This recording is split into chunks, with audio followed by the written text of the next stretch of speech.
Someone is deeply, almost irresistibly in love with you, and the reason behind it may unsettle you far more than it flatters you, because it has very little to do with who you think you are. Instead, it has everything to do with what you unknowingly awakened within them. And once you truly understand it, it becomes something you can no longer overlook. You may believe that love is built on attraction, shared beliefs, timing, or compatibility. But that idea is comforting, and comfort is often deceptive. The mind seeks comfort because it helps avoid confronting something much deeper. The truth is that genuine love, the intense and nearly irrational kind, is born in the unconscious mind rather than in logic. Without even realizing it, you stepped into a hidden corner of their psyche that they had avoided for years. But here is the reality. You did not simply make them feel good. You made them feel understood in a way that frightened them. And this is where things become dangerous. Because when someone feels seen at that level, they do not merely admire you. They become attached to you in a way that is profound, consuming, and emotionally overwhelming. Most people never recognize this. They assume being loved simply means being appreciated. But what is happening here is far more powerful. You triggered recognition, an awareness of something buried, something repressed, something they were never prepared to confront. And somehow you became the reflection of that hidden material. Not because you tried, not because you performed, but simply because you existed in a way they never expected, something they could not control or fully define. And that alone disrupted their inner structure. Their mind was designed to protect them, to keep certain desires hidden, to suppress certain emotional needs, and to deny certain truths. But then you appeared, and those defenses began to weaken. In some ways, they stopped functioning altogether. This is where it becomes even more complicated, because what they feel for you is not pure, not simple, and not even fully conscious. It is a mixture of longing, fear, projection, and something dangerously close to obsession. You did not merely attract them. You unsettled them, and disruption within the unconscious often feels like destiny. But there is something you may not have realized yet. You did not do anything obvious. You did not speak perfectly. You did not follow a predictable formula. Instead, you broke their expectations, and that is what captured their attention.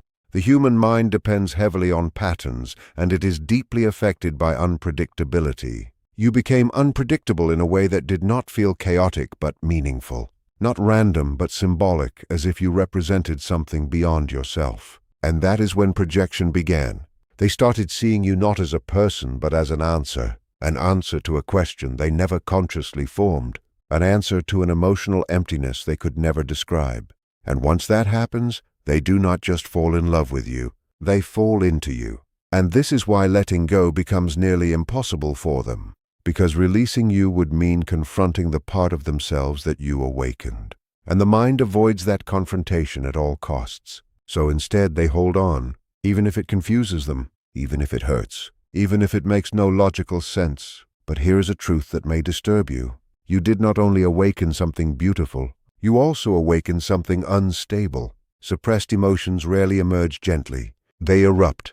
They distort perception, blur emotional boundaries, and create an intensity that feels real but is not always grounded in reality. And you can probably sense it. That unusual depth in the way they look at you. That subtle tension in how they react. That feeling that something unspoken is always present. Even in silence, something feels active between you. What makes it even more complex is that they do not fully understand it either. Because this is not happening entirely within their conscious mind. It is unfolding beneath awareness, in a psychological layer where logic operates differently, where contradictions coexist, and where love and fear become almost impossible to separate. That is why their behavior feels inconsistent. One moment they seem completely drawn toward you, and the next they pull away. Not because their feelings vanished, but because their defenses became active again. Something inside them signals danger, not physical danger,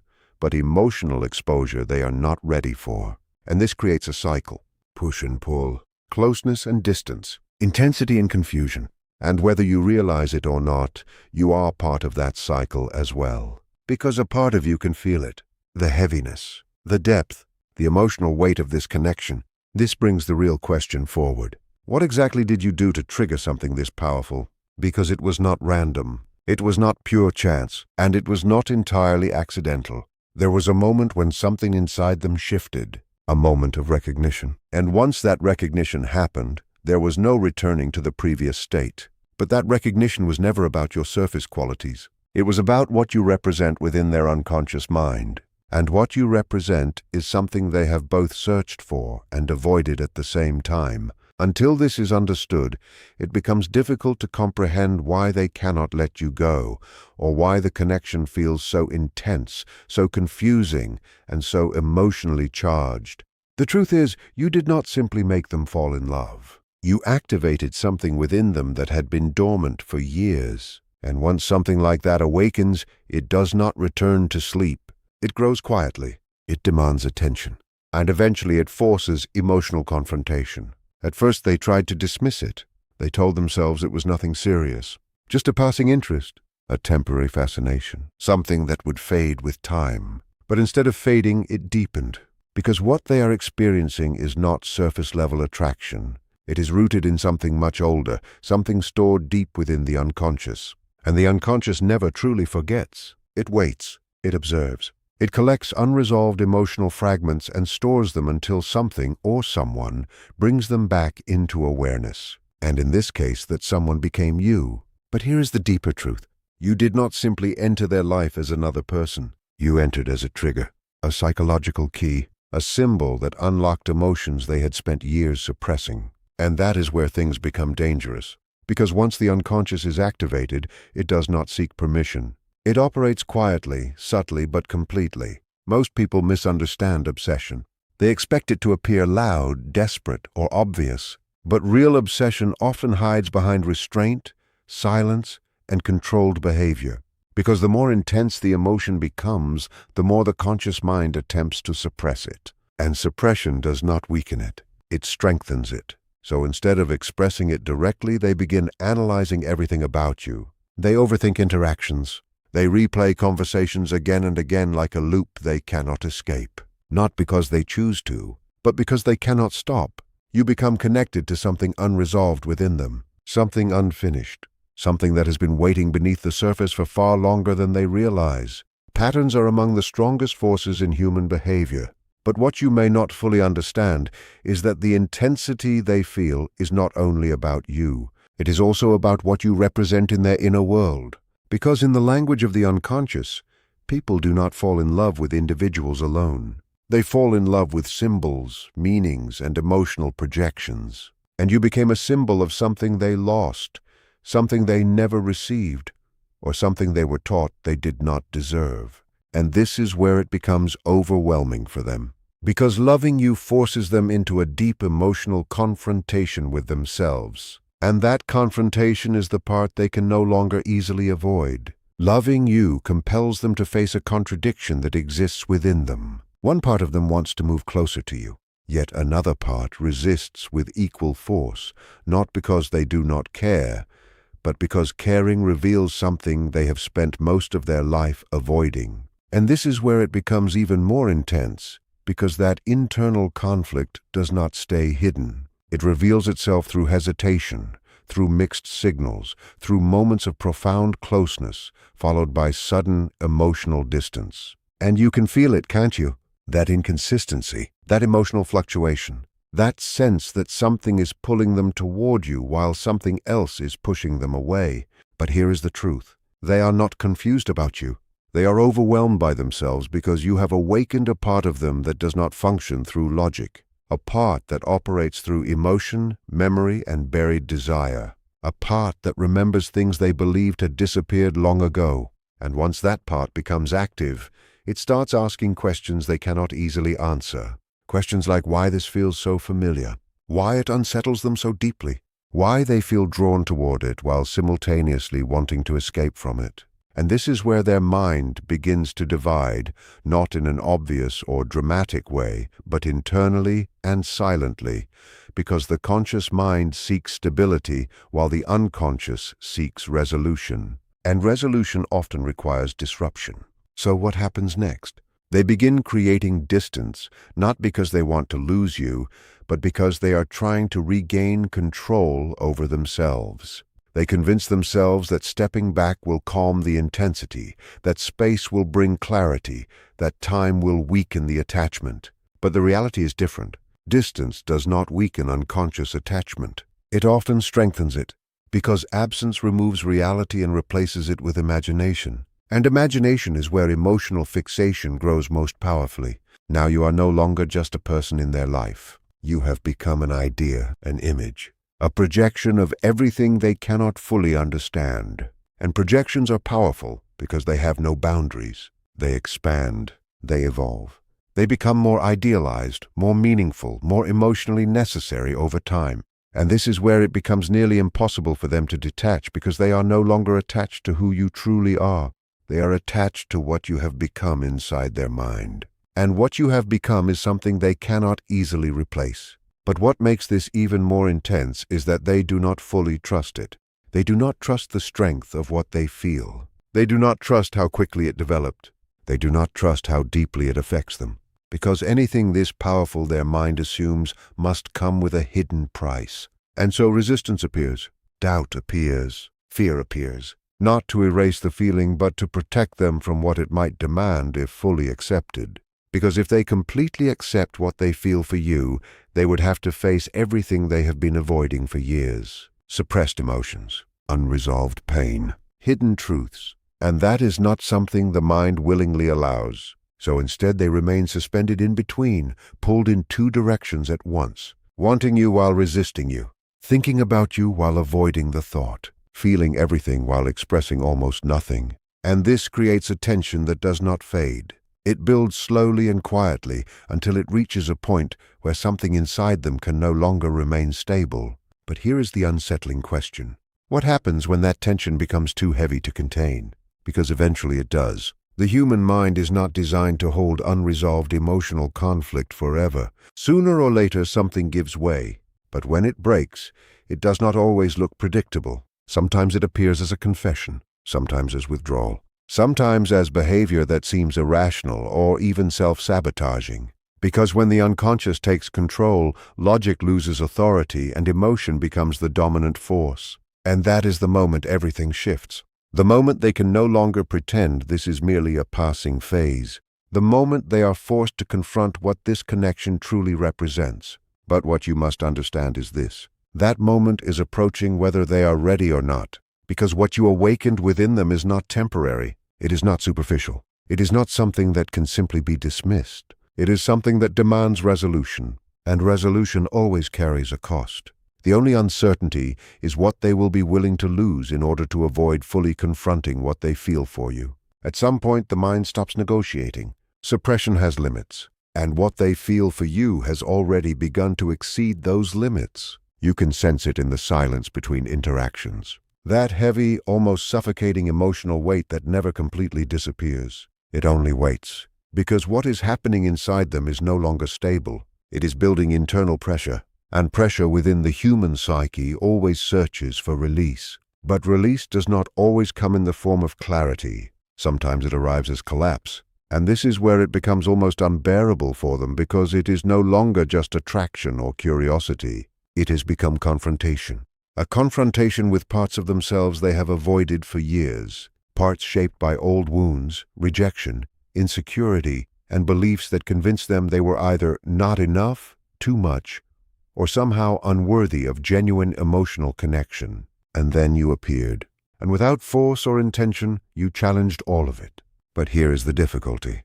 The mind does not accept contradiction easily. It resists it. It resists change, and it tries to reorganize reality in order to maintain internal stability. Because accepting what you represent would require them to rewrite their understanding of themselves. And that is not a gentle process. It is emotionally intense. So instead of integrating what they feel, they split around it. One part moves closer, craving connection, craving emotional intensity, craving the feeling of being seen in a way they have never experienced before.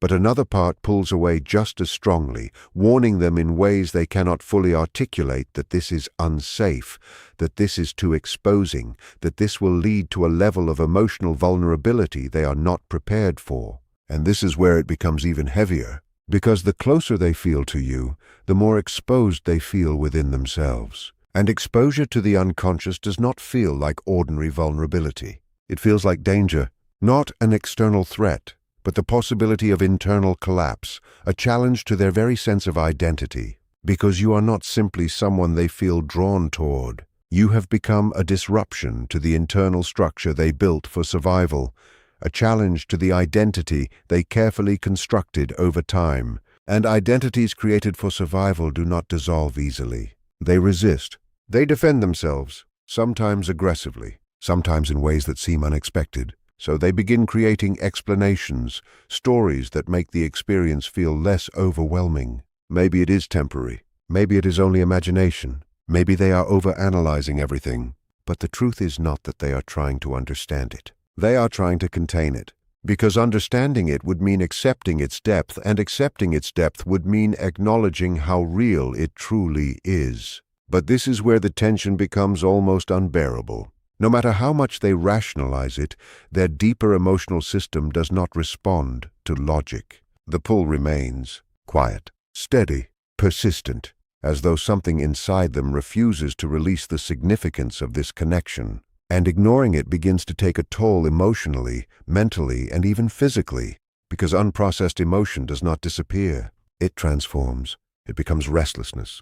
It becomes anxiety. It becomes a lingering feeling that something important is missing, even when everything appears perfectly normal on the surface. And gradually you become connected to that feeling, not because you chose it, but because their inner world has already associated you with it, because their mind has linked you to something essential, something they cannot replace with anything else. And this is where things begin to destabilize. Small cracks appear at first, moments where their control weakens, moments where they almost say something, almost reveal what they are truly feeling, almost allow you to see how deep this really goes. But then they pull back even more forcefully than before, because now they are afraid of their own emotions, afraid of the intensity they carry, afraid of how little control they actually have over what is happening inside them. And this creates a cycle that becomes increasingly unstable. The closer they move toward you, the more they panic. The more they withdraw, the stronger the feeling becomes. And over time, this cycle begins to wear them down. On the outside, they still appear composed, calm, even in control. But internally, there is chaos. Because you have created a psychological conflict they cannot resolve. They want you, but wanting you feels threatening. They feel connected to you, but connection requires vulnerability. And vulnerability is exactly what their defenses were designed to avoid. So they become trapped between desire and fear, between truth and denial, between moving closer and running away. And here is what most people never understand. This is not just emotional tension. It is identity-level tension. Because if they move toward you, they must become someone different, someone more open, more exposed, more emotionally honest. And that version of themselves feels unfamiliar, unstable, and even unsafe. But if they move away from you, they do not actually escape the feeling. They carry it with them. It follows them quietly, constantly transforming into longing, into regret, into that persistent inner question of what they might be losing. And that question slowly begins to break them from within. Because now there is no truly safe option, only two painful directions: face what they feel, or spend their energy trying to suppress it. But suppression is never clean, because you are no longer just a memory to them. You have become embedded within their unconscious mind as a symbol, a trigger, something they cannot fully explain or mentally categorize. And the more they try to push it away, the more it returns, in thoughts that appear without warning, in dreams, in quiet moments where everything else fades and only you remain present within their awareness. And this is where pressure begins to build, because the mind can only hold internal contradiction for so long before it demands release. But release does not always arrive gently. Sometimes it comes as emotional overflow, a breaking point where everything they have suppressed begins to surface at once, uncontrolled, unfiltered, unavoidable. But just before that breaking point arrives, there is usually a subtle shift, a moment of stillness that feels different from everything before it. Not peace, but tension so dense it feels like emotional suspension, as though something inside them has finally stopped pretending. And within that stillness, the truth begins to rise, unfiltered, unprotected, impossible to suppress any longer, because at that stage, they can no longer fully escape what they feel. They may have tried distance, distraction, rational explanations. They may have convinced themselves it is temporary or exaggerated. But emotional reality does not disappear simply because it is uncomfortable, and what they feel for you has already crossed the threshold of denial. And this is where everything changes internally. They begin to understand, even if reluctantly, that this was never about controlling emotion. It was about confronting what emotion reveals, and what it reveals unsettles them deeply. Because you did not simply create attraction. You expose something within them that has been silently starving for connection, recognition, and emotional truth. And this is where illusions begin to collapse. Because logic no longer feels sufficient. They can no longer reduce what they feel to simple attraction. They can no longer avoid the question that keeps returning in different forms. Why you? Why does this feel so significant? Why does it feel like something they were already searching for without realizing it? And the answer is neither simple nor comfortable, because what they feel is connected to something unfinished within their own psychological history, something buried so deeply they believed it had disappeared. But the unconscious does not erase experiences. It stores them, and eventually it finds reflection, and somehow you became that reflection. But the deepest impact is not only that you reflected who they are, it is that you reflected who they could have been. And that realization carries an emotional weight that is difficult to process. Because now their feelings are not only about desire, they are also about loss. The loss of a version of themselves that never fully existed, yet somehow still feels real. A version that was more open, more present, less afraid of emotional exposure. And this is where the internal conflict intensifies even further. Because being near you feels like approaching that possibility while also confronting everything they became instead. So they remain divided. One part of them is drawn toward you, seeking emotional closeness, recognition, meaning, while another part resists with equal strength, warning them about vulnerability, exposure, and the loss of control. And the closer they feel to you, the more exposed they feel within themselves. Because at this point, it is no longer only about attachment. It is about identity disruption, and identities rarely change without resistance.